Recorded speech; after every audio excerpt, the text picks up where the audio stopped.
Welcome everyone to Nathan Lindorf with The Rational Independent. Today we have a small miracle.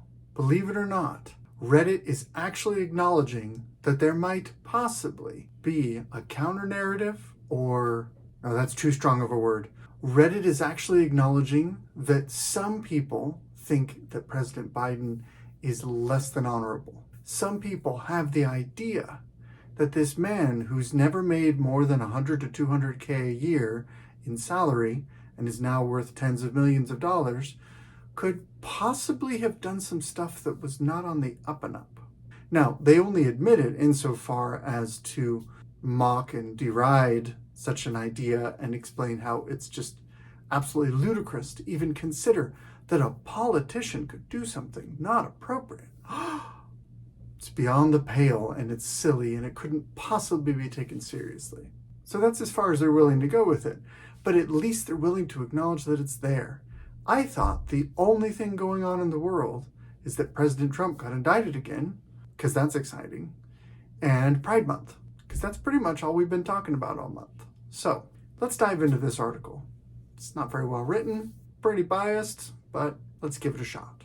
So the headline from Newsweek: Comer admits nobody has heard from alleged Biden informant in 3 years.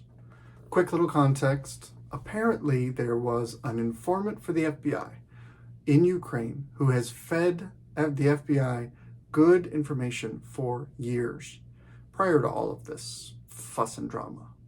And in one of the reports that he submitted, I want to say summer of 2020, somewhere in there, so 3 years ago, he submitted a report to the FBI that made the allegation that Joe Biden had been bribed. In fact, that this person had bribed Joe Biden and kept some audio tapes as an insurance policy against the president. So here's the context. Here's the narrative so we can all understand what's going on. According to the FBI, they had, from one of their paid informants, a report containing bribery allegations against President Biden while Biden was a candidate for president during the election season of 2020. And they sat on that information for 3 years. Until finally, the Republicans gained enough leverage in the House of Representatives to put a little pressure on the FBI to threaten a contempt of Congress charge against the head of the FBI, and therefore got access to at least part of this report. I believe a portion is still redacted, even though the document itself is not classified. Everything I've said so far isn't partisan. Those are all facts that both sides agree on. This report exists. This is when it was taken. This is with the FBI. This was held by the FBI. This was recently revealed to several key Republican congressional representatives, and eventually I think a few more. I don't know all the ins and outs. Okay, so that's the context.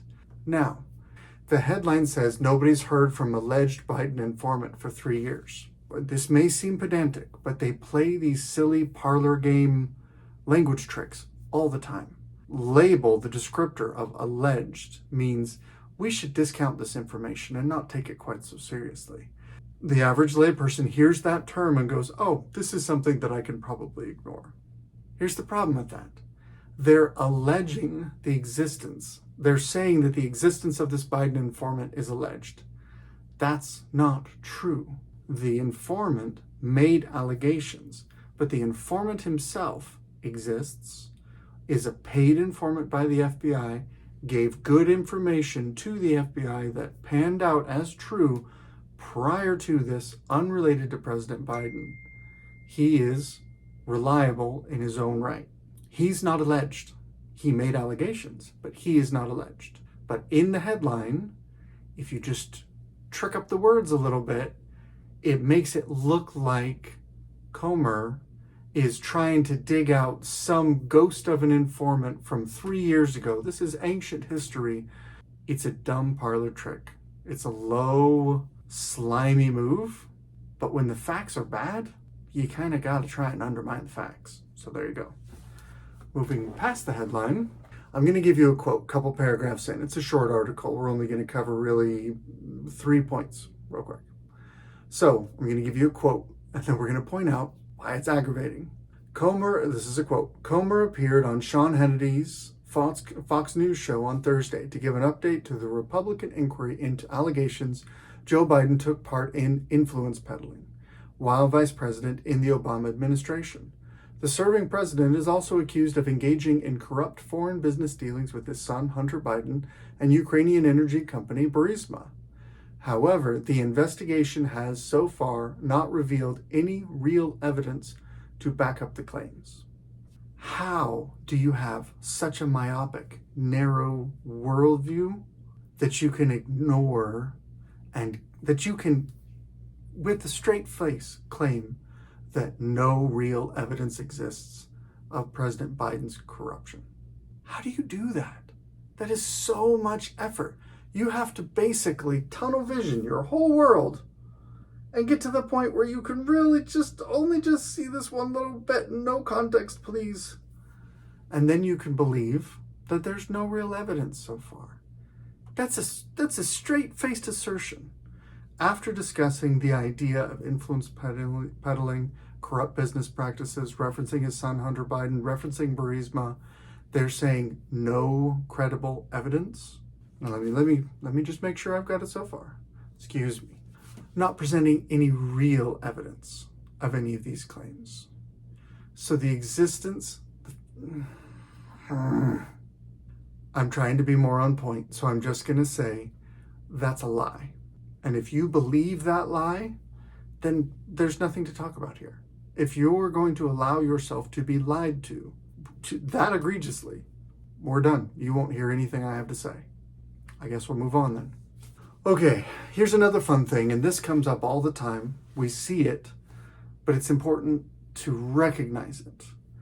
Reporters, particularly in the leftist media, like to use out-of-context statements. Statements that, taken in isolation, are factually true. They are defensible. They're not libel. They're not slander.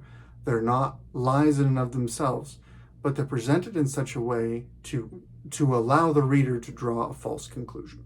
Let me give you an example. Quote, in May, Comer released a memo that did not provide any specific details of any corruption involving the president.